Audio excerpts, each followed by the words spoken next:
Good morning students. So ಇವತ್ತಿನ ಕ್ಲಾಸಲ್ಲಿ ನಾವು ಲಿಮಿಟೇಷನ್ಸ್ ಆಫ್ ಮ್ಯಾನೇಜ್ಮೆಂಟ್ ಅಕೌಂಟಿಂಗನ್ನು ನೋಡ್ತಾ ಹೋಗೋಣ ಅಂತ. ಸೊ ಲಿಮಿಟೇಷನ್ಸ್ ಒಂದಾದರೆ ಹೆಚ್ಚು ಕಡಿಮೆ ನಿಮಗೆ ಫಸ್ಟ್ ಚಾಪ್ಟರ್ನ ಎಲ್ಲ ಆಸ್ಪೆಕ್ಟ್ಸ್ಗಳು ಕವರ್ ಆದಾಗೆ ಆಯಿತು.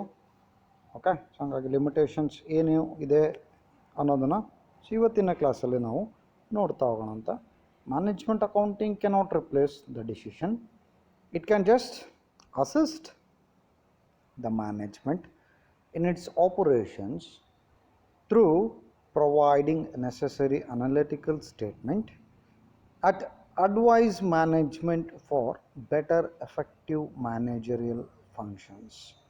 In spite of all the advantages of management accounting to decision, it cannot be taken major aspect of the management system because of serious limitations which involved with this discipline. So management ಅಕೌಂಟಿಂಗಿಗೆ ಸಂಬಂಧಪಟ್ಟಂಗೆ ಕೆಲವು limitations ಇದ್ದಾವೆ ಅಂತ ಹೇಳ್ತಾ ಹೋಗ್ತಿದ್ದಾರೆ. So ಏನಿದೆ limitations ಅನ್ನೋದು ನೋಡ್ತಾ ಹೋಗೋಣಂತೆ. Management accounting cannot replace the decision. ನಾಗಲೇ ಹೇಳಿದ್ದೆ ಅಥವಾ ಪ್ರತಿ ಕ್ಲಾಸನ್ನು ಹೇಳ್ತಾ ಇದ್ದೀನಿ ಪದೇ ಪದೇ ಏನಪ್ಪ ಅಂತಂದರೆ, ಮ್ಯಾನೇಜ್ಮೆಂಟ್ ಅಕೌಂಟಿಂಗು ಡಿಸಿಷನನ್ನು ಚೇಂಜ್ ಮಾಡ್ತಕ್ಕಂಥ ಯಾವುದೇ ಪವರ್ಸು ಮ್ಯಾನೇಜ್ಮೆಂಟ್ ಅಕೌಂಟಿಂಗಿಗೆ ಇಲ್ಲ. ಮತ್ತು ಹೇಳ್ತಾ ಇದ್ದೀನಿ, ಡಿಸಿಷನ್ಸನ್ನು ಚೇಂಜ್ ಮಾಡ್ತಕ್ಕಂಥ ಯಾವುದೇ ಪವರ್ಸು ಮ್ಯಾನೇಜ್ಮೆಂಟ್ ಅಕೌಂಟಿಂಗಿಗೆ ಇಲ್ಲ, ಅಥವಾ ಅದು ರಿಪ್ಲೇಸ್ಮೆಂಟು ಸಹ ಅಲ್ಲ. ಓಕೆ, ಸೊ ಏನು, it can just assist the management in its operations through providing necessary analytical statements. So ಇದು ಏನು ಮಾಡ್ಬೋದು ಮ್ಯಾನೇಜ್ಮೆಂಟಿಗೆ, ಹೆಂಗೆ ಹೆಲ್ಪ್ ಮಾಡುತ್ತೆ ಅಂತಂದರೆ, ಜಸ್ಟ್ ಇದು ಏನು ಮಾಡ್ತಾ ಹೋಗುತ್ತೆ ಅಂತಂದರೆ, ಅನಲಿಟಿಕಲ್ಲಾಗಿ ಏನು ಮಾಡ್ತಾ ಹೋಗುತ್ತೆ, ಇನ್ಫಾರ್ಮೇಷನ್ಸನ್ನು ಪ್ರೊವೈಡ್ ಮಾಡ್ತಾ ಹೋಗುತ್ತೆ, ಅಥವಾ ಮ್ಯಾನೇಜ್ಮೆಂಟಿಗೆ ಅಡ್ವೈಸನ್ನು ಕೊಡ್ತಾ ಹೋಗುತ್ತೆ. ಸೊ ಏನು ಡಿಸಿಷನ್ ತಗೋಬಹುದು, ಹಿಂಗೆ ಡಿಸಿಷನ್ ಮೇಕಿಂಗನ್ನು ಮಾಡಬಹುದು ಅನ್ನೋದನ್ನು, ಸೊ ಅಡ್ವೈಸನ್ನು ಇದು ಮಾಡ್ತಾ ಹೋಗುತ್ತೆ. ಸೊ ಅದಕ್ಕೆ for efficient managerial function. So ನಿಮ್ಮ ಮ್ಯಾನೇಜರಿಯಲ್ ಫಂಕ್ಷನ್ನು ಎಫಿಷಿಯೆಂಟಾಗಿ ಆಗಬೇಕಲ್ಲ. ಸೊ ಅದಕ್ಕೋಸ್ಕರ ಏನು ಮಾಡ್ತಾ ಹೋಗುತ್ತೆ ಅದು ಅಂತಂದರೆ, ಮ್ಯಾನೇಜ್ಮೆಂಟಿಗೆ ಅಡ್ವೈಸ್ ಮಾಡ್ತಾ ಹೋಗುತ್ತೆ. ಸೊ ಹೆಂಗೆ ಡಿಸಿಷನ್ ತೊಗೋಬೇಕು, ಏನು ಮಾಡಬೇಕು ಅನ್ನೋದನ್ನ, ಯಾವುದಕ್ಕೆ ಅದೇ ಹೇಳಿದ್ನಲ್ಲ, efficiency of management. So managerial functions efficiency ಜಾಸ್ತಿ ಆಗೋದಕ್ಕೆ ಮಾಡ್ತಾ ಹೋಗುತ್ತೆ. In spite of all the in spite of all advantages of management accounting to managerial decisions, it cannot be taken major aspects of management system. So ಇಷ್ಟೆಲ್ಲ effective ಆಗಿ ಇದ್ದು ಸಹ, decision ಮೇಕಿಂಗಿಗೆ helpful ಆಗಿದ್ದರೂ ಸಹ, ಮ್ಯಾನೇಜರಿಯಲ್ ಡಿಸಿಷನನ್ನು ತೊಗೊಳ್ತಕ್ಕಂಥದ್ದು ಇದ್ರ ಕೈ ಒಳಗೆ ಸಾಧ್ಯ ಆಗಲ್ಲ. Because of some serious limitations. ಏನು, ಅದಕ್ಕೆ ಅದರದ್ದೇ ಆದ ಕೆಲವು ಸೀರಿಯಸ್ ಆಗಿರ್ತಕ್ಕಂಥ ಲಿಮಿಟೇಷನ್ಸ್ ಇದ್ದಾವೆ. ಏನು limitations which involve the following aspects. So ಕೆಳಗಿನ ಆಸ್ಪೆಕ್ಟ್ಸ್ಗಳಲ್ಲಿ ಇರ್ತಕ್ಕಂಥ ಲಿಮಿಟೇಷನ್ಸನ್ನು ನಾವಿಲ್ಲಿ ನೋಡ್ತಾ ಹೋಗಬಹುದು. ಸೊ ನೋಡೋಂಥ ಲಿಮಿಟೇಷನ್ಸ್ ಏನೇನು ಅನ್ನೋದನ್ನು. ಸೊ ಮೊದಲನೇದು ಡಾಟಾ ಇಂಡಿಪೆಂಡೆನ್ಸಿ ಅಂತ ಕರಿತಾ ಹೋಗ್ತೀವಿ. Management accounting drives information from financial accounting, cost accounting and other sources. So the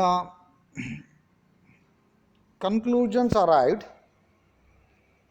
at that management accounting dependent on large extent on the accuracy of two financial accounting and cost accounting records. Therefore, it is past data which are collected from the financial accounting and cost accounting are found inaccurate. The decisions suggested by the management accounts on the basis of the above as well as inaccurate. So ಇಲ್ಲಿ ಏನಪ್ಪ ಅಂತಂದರೆ, management ಅಕೌಂಟಿಂಗಿಗೆ ಇರ್ತಕ್ಕಂಥ ಒಂದು ಮೊದಲನೇ ದೊಡ್ಡ ಡ್ರಾಬ್ಯಾಕಪ್ಪ ಅಂತಂದರೆ, it is not having independent nature. So ಇದು ಇಂಡಿಪೆಂಡೆಂಟ್ ಆಗಿರ್ತಕ್ಕಂಥ ನೇಚರನ್ನು ಬೆಳೆಸ್ಕೊಂಡಿಲ್ಲ ಅಥವಾ ಹೊಂದಿಲ್ಲ ಇದು. ಯಾಕೆ ಅಂತಂದರೆ, data dependency on so many subjects. Management ಅಕೌಂಟಿಂಗಿಗೂ ಮ್ಯಾನೇಜ್ಮೆಂಟಿಗೆ ಹೆಲ್ಪ್ಫುಲ್ ಮಾಡೋದಕ್ಕೋಸ್ಕರ, ಅಥವಾ ಮ್ಯಾನೇಜ್ಮೆಂಟಿಗೆ ಡಿಸಿಷನ್ ಮೇಕಿಂಗ್ಗೆ ಹೆಲ್ಪ್ಫುಲ್ ಮಾಡೋದಕ್ಕೋಸ್ಕರ ತುಂಬ ಬೇರೆ ಬೇರೆ ಅಕೌಂಟ್ಸ್ಗಳ ಮೇಲೆ ಡಿಪೆಂಡೆಂಟ್ ಆಗಿಬಿಟ್ಟಿದೆ. ಯಾವುದು?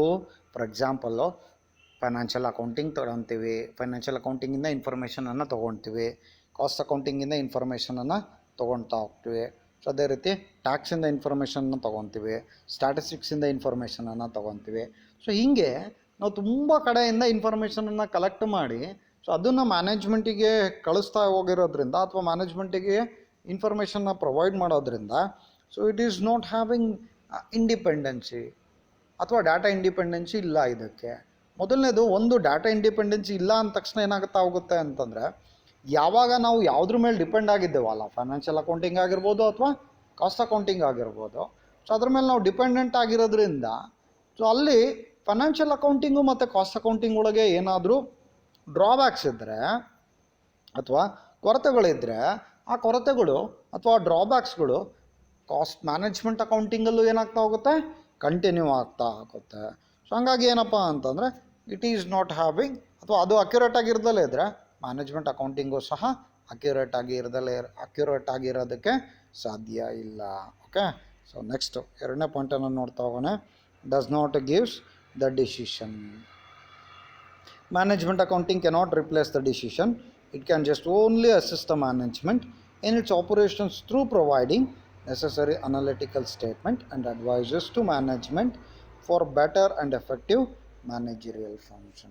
ಸೊ ಆಗ್ಲಿಂದನೂ ನಾನು ಹೇಳ್ತಾ ಇದ್ದೀನಿ ಏನಪ್ಪ ಅಂತಂದರೆ, ಮ್ಯಾನೇಜ್ಮೆಂಟು ಯಾವುದೇ ರೀತಿಯ ಡಿಸಿಷನನ್ನು ಹೇಳಲ್ಲ.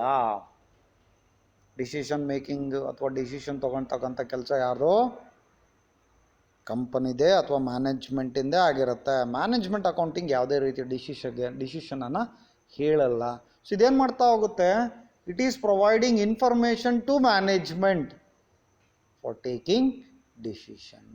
ಸೊ ಮ್ಯಾನೇಜ್ಮೆಂಟಿಗೆ ಡಿಸಿಷನ್ ತೊಗೊಳೋದಕ್ಕೆ ಏನು ಮಾಡ್ತಾ ಹೋಗುತ್ತೆ ಅಂತಂದರೆ ಜಸ್ಟ್ ಇನ್ಫಾರ್ಮೇಷನನ್ನು ಪ್ರೊವೈಡ್ ಮಾಡ್ತಾ ಹೋಗುತ್ತೆ. On the basis of information management can take certain ಡಿಸಿಷನ್ಸನ್ನು ತಗೋಬಹುದು.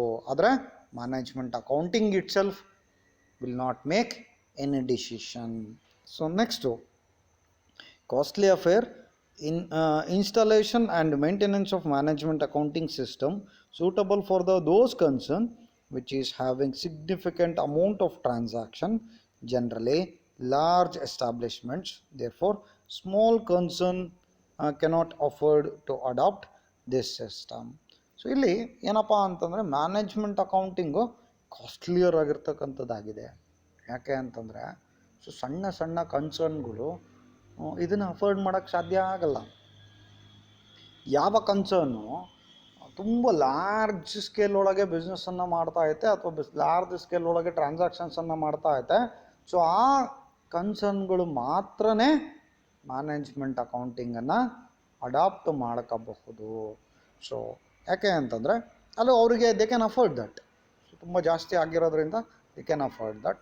ಬಟ್ ಯಾವುದು ಸಣ್ಣ ಸಣ್ಣ ಪ್ರಮಾಣದ ಬಿಸ್ನೆಸ್ಸನ್ನು ರನ್ ಮಾಡ್ತಾ ಇರ್ತಾರೆ, ಸೊ ಆ organisations cannot adapt this system.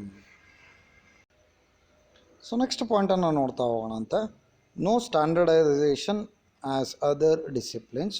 Management accounting is in still development stage, so it has to face problems, fidelity of concepts,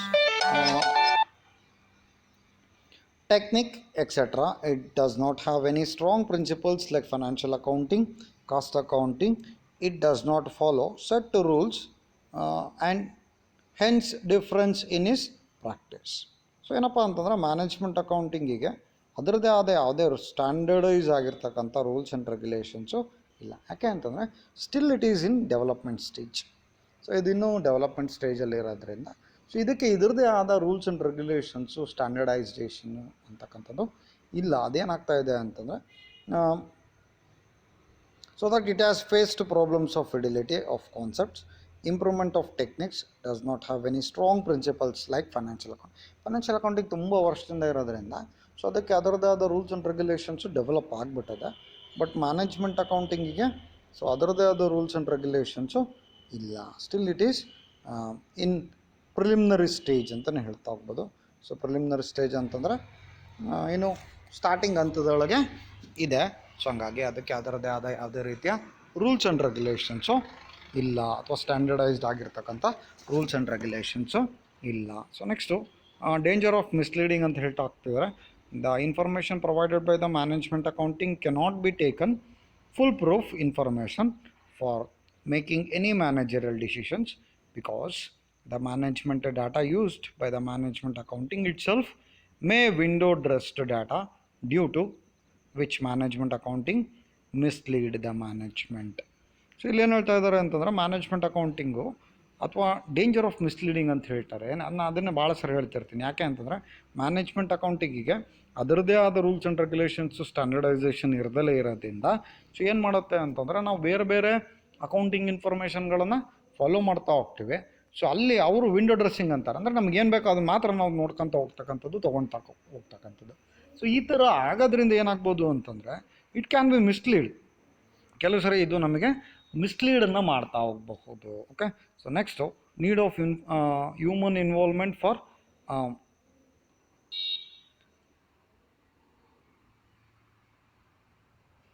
for interpretation ಅಂತ ಹೇಳ್ತಾ ಹೋಗ್ತಾರೆ. Management accounting involves people to make full report and interpretations, due to which the interpretation may also the personal opinion of the person who has prepared it create a difference in the interpretation and becomes more subjective rather than the objective of analysis. So ಇಲ್ಲಿ ಮನುಷ್ಯನೇ ಅನಾಲಿಸಿಸನ್ನು ಮಾಡ್ತಾ ಹೋಗ್ಬೇಕಾಗಿರೋದ್ರಿಂದ so there is an danger. ಏನಪ್ಪ ಅಂತಂದ್ರೆ, ನನ್ನ personal ಒಪಿನಿಯನನ್ನು ನಾನೇನು ಮಾಡ್ತಾ ಹೋಗ್ಬೋದು ಅಂತಂದರೆ, ನನ್ನ ಇಂಟರ್ಪ್ರಿಟೇಷನ್ ಒಳಗೆ ಬರೀತಾ ಹೋಗ್ಬೋದು. ನಂಗೆ ಯಾರ ಬಗ್ಗೆನೋ ನೆಗೆಟಿವ್ ಒಪಿನಿಯನ್ ಇದೆ ಅಂತಂದಾಗ, ಸೊ ನಾನು ರಿಪೋರ್ಟನ್ನು ಬರೆಯಬೇಕಾದ್ರೆ I will write it negative itself only. So negative ಆಗಿ ನಾನು ಅದನ್ನು ಬರಿತಾ ಹೋಗ್ತೀನಿ ಹೊರತು ಪಾಸಿಟಿವ್ ಆಗಿ ಬರೆಯಲ್ಲ.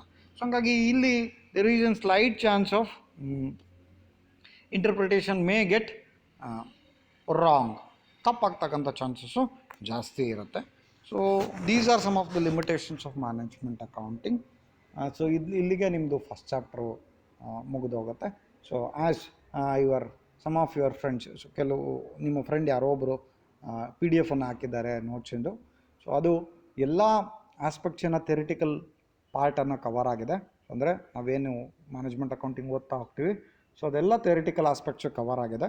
ಸೊ ಚೆನ್ನಾಗಿದೆ ನೋಟ್ಸು, ಚೆನ್ನಾಗಿದೆ in the sense it is in very easy language. ತುಂಬ ಈಸಿ ಲ್ಯಾಂಗ್ವೇಜ್ ಒಳಗಿದೆ. ನಿಮ್ಗೆ ಎಷ್ಟು ಬೇಕೋ ಅಷ್ಟು ಮಾತ್ರ ಇದೆ. ಸೊ ನಾನು ಅದಕ್ಕೆ ಅದನ್ನು ಡೀಟೇಲಾಗಿ ನೋಡಿದೆ. ಸೊ ಹಾಗಾಗಿ ನಿಮಗೆ ಲೇಟಾಗಿ ರಿಪ್ಲೈ ಮಾಡ್ತಾ ಇದ್ದೀನಿ. ಸೊ ಚೆನ್ನಾಗಿದೆ notes, you can write it down. So first ಚಾಪ್ಟ್ರಿಗೆ ಸಂಬಂಧಪಟ್ಟಂಗೆ ಏನೈತೆ ಅದೆಲ್ಲ ನೀವು ಬೇಕಿದ್ರೆ ಬರ್ಕೋಬಹುದು. So there is no problem. So ಹಾಗಾಗಿ ಮತ್ತೆ ನಾನು ನೋಟ್ಸ್ ಕೊಡ್ತಕ್ಕಂಥ ಅವಶ್ಯಕತೆ ನಿಮಗೆ ಬೀಳಲ್ಲ. ನಾನು ಕೊಟ್ಟಿರೋದು ಸೇಮಾಗೇ ಇರುತ್ತೆ. ಸೊ ಚೆನ್ನಾಗಿದೆ ನೋಟ್ಸು, ಈಸಿಯಾಗಿದೆ, language is very easy, you can write it down. So ನೀವು ಅದನ್ನು ಆರಾಮಾಗಿ ಬರಿತಾ ಹೋಗಬಹುದು. ಸೊ ಈಗ ಅದಕ್ಕೆ ನಾನು ಏನು ಮಾಡ್ತಾಯಿದ್ದೀನಿ ಅಂತಂದರೆ, ಫಸ್ಟ್ ನಿಮಗೆ ಫೋಟೋ ಕಾಪಿಯನ್ನು ಹಾಕಿ, ಸೊ ಅದನ್ನೇ ಇಟ್ಕೊಂಡು ನಾನು ಎಕ್ಸ್ಪ್ಲನೇಷನನ್ನು ಮಾಡ್ತಾಯಿದ್ದೀನಿ. ಯಾವುದು PPTಯನ್ನು ನಾನು ಮಾಡ್ತಾಯಿಲ್ಲ. So that so you can get the notes itself only ಅಂತ. ಎರಡು ನೋಟ್ಸು ಮತ್ತು ಪಾಠ ಎರಡೂ ಆಗುತ್ತೆ ಅನ್ನೋದಕ್ಕೋಸ್ಕರನೇ ಸೊ ಫೋಟೋವನ್ನು ತೆಗೆದು ಹಾಕಿ ಆಮೇಲೆ ಅದಕ್ಕೆ ಎಕ್ಸ್ಪ್ಲನೇಷನ್ಸನ್ನು ಹೇಳ್ತಾ ಇದ್ದೀನಿ. ಸೊ ನೀವು ಅದೇ ಆ ಫೋಟೋವನ್ನು ಇಟ್ಕೊಂಡು ಬೇಕಿದ್ರೆ ನೋಟ್ಸನ್ನು ಬರ್ಕೋಬಹುದು. ಸೊ ಚೆನ್ನಾಗಿದೆ ನಿಮ್ಮ ಫ್ರೆಂಡ್ ಹಾಕಿರ್ತಕ್ಕಂಥ ನೋಟ್ಸು. ಸೊ ಬೇಕಿದ್ರೆ ನೀವು ಅದನ್ನು ಬರ್ಕೋಬಹುದು. Okay, so if you are having any doubts you can call me and ask me.